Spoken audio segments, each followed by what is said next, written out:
Welcome back guys to part 4 of trying to spend $1 billion in GTA. If you have not seen the previous episodes, I will give you a quick recap. So I started off part 1 by spending over 160 million on my main character on clothing and vehicles I didn't own. I am left with about 20 garage spaces which will be filled in the coming DLCs. Part 2, I was still on my main character and I spent over $109 million upgrading my businesses and buying all the Pegasus vehicles in the game, and with those purchases there wasn't much left to buy on that character.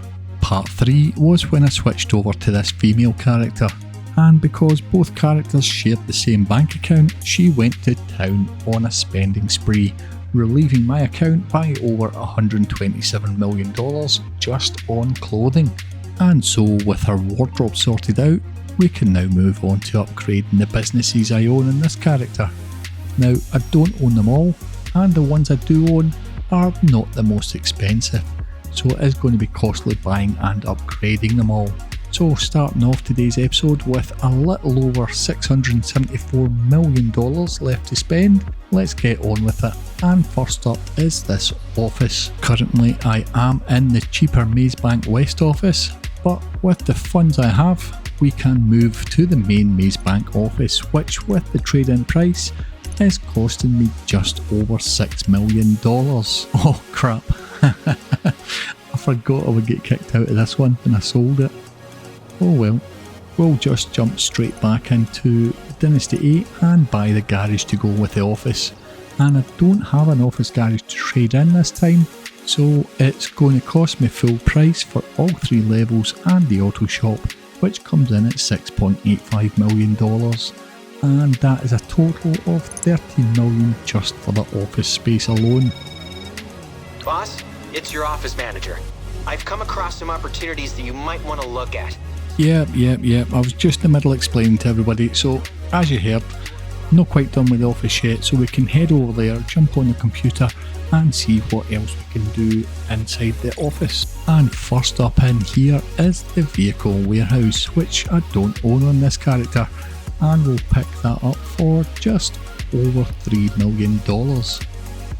We can then move on to the cargo warehouses. I do already own one large warehouse, which is one of the more expensive ones, but I also own a small one which we can trade in and then buy a further 3 large warehouses. And just like that, there goes another $12.5 million, bringing my total spend for the office area alone to just over $28.5 million. Next up, we have the agency, and I do already own one, but we can upgrade it to the most expensive one. And with the trade price, it is going to cost me just over $2.5 million. And with that, that completes all the purchases in Dynasty 8 for now, and we can move on to the Mazebank foreclosures. Now, I do overlook the facility at this point, but I will go back to it at the end. So, starting off with the clubhouses, and like most starting off in GTA, I have the one in Sandy Shores, but we'll go ahead and upgrade to this one here in Hoyt. And with the trade-in price, we are only spending $1.5 million. We can, however, upgrade the biker businesses later on to go with the new clubhouse. But getting back to here though, and we have the bunker. Again, I will be trading in the one I have for the most expensive farmhouse location one, and this will cost me just under $1.8 million. Again, not that much with the trade-in, but I think I do need to buy the upgrades, so we'll go and check on that later. Next up though, we have the hangars, and I don't actually own one on this character yet, so this one in the military base will cost me full price. Taking all the most expensive upgrade, the hangar is coming in at over $5.6 million. And there you can see, totally skipped the facilities, but moving on to the nightclubs, and we are buying everything available. We do already have all garage space, but this one comes in at just, oh, purchase failed. Oh, I need to sell my stock first. Oh damn, right, we can do that later. We'll carry on with this just now. The arcade is next for the upgrade treatment, and same as my main character here, I do prefer the location I have, but it's not the most expensive. So with the trade-in price, it's costing me $2.75 million, and we will have further purchases in the arcade later on. Next up though, we have the salvage yard, and as yet I do not own one of these with this character. So again, it is going to cost the full amount with no trade-in, and with that there goes another $5.69 million. The only upside to buying the salvage yard is I will get to see the Yusuf intro once again, but I'll get to that later on. The bail office is next up on the hit list, and again I don't own one, so no trade-in price again, and with all the upgrades available, the bail office is costing me $4.86 million, and with that we have it for now in the Maze Bank foreclosures. Time I think to head down to the nightclub and get rid of the stock inside so I can buy a nice new nightclub. Now there wasn't much in stock in the nightclub, only I think it was just over $200,000 worth of stock, so I'm not even going to bother selling it. Why is this not exploding? Do I have to get in it first? I mean, the God Mode Speedo was packed, so it should be destructible. Ah, there we go. Easy. Right, time to buy a new nightclub. I do already own all 5 storage levels, but I need to get all garage spaces, and so with them the nightclub is coming in at just over $1.5 million after the trade-in price. Now it's time to go around all the businesses and see if we can upgrade them further with security and stuff like that. So I'm quite close to some of the warehouses, so we'll jump into there first and see if we can upgrade the delivery vehicles. But looks like I've already done that. Oh well, we'll head up to the nightclub and see what we can upgrade there. Jumping onto the computer in here, we can see that we do need all 3 upgrades, which is costing me just under $2.6 million. Now again, if I had previously bought those upgrades, like the warehouse delivery vehicles upgrades, they would have transferred over to the new property. But as I didn't previously buy them, I can buy them here. Moving on to the bunker, again we do need all 3 upgrades in the bunker. We'll go ahead and buy them for just over $2 million, but we're not done in here just yet. What I did notice when I came into the bunker was that I don't have the MOC, which is usually stored in here. So I'll go ahead and buy that just now, and just like that, there goes just under $3.8 million, including all the most expensive customization options for it. With that done though, I can move on to the bikers businesses. Now I do already own 2 of the most expensive locations, but I can change 3 of the businesses for more expensive locations, which with trade-ins is actually only costing me $1.85 million for those 3 businesses.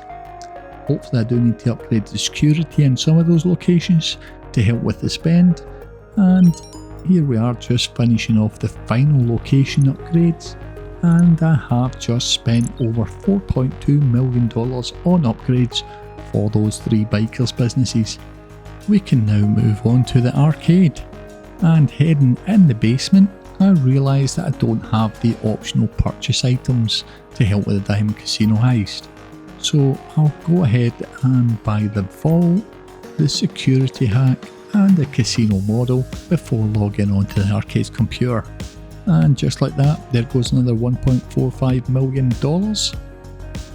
With that done though, we can, as I said, jump onto the computer and take a look at what arcade machines I haven't already bought. As you can see, I do already own the drone station and the master computer, so it is only the arcade machines I can buy in here. And just like that, there goes another $4.4 million, which takes me below the $600 million mark. Nice, getting there slowly. But moving on, and there are a couple more of the service vehicles I don't own. So jump into Warstock and I'll start off with the Avenger, and with all the upgrades and then fully customizing it, it is costing me just under $9 million. and I just had to put on the Moneybags livery. Now that one is free, but I did buy the most expensive livery first before getting the Moneybags livery. And it is at this point I realise I hadn't changed my facility locations, as I do like to keep the Avenger in there rather than the hangar. So with that I jumped back into Mazebank Foreclosure and buy the most expensive facility, which cost me just under $4.3 million. And now I can get this Avenger stored in here. The final service vehicle I don't own is the private yacht, so let's jump into Top Tees and get the most expensive one purchased. Of course, getting all the most expensive upgrades for it, it's coming in at exactly $10 million.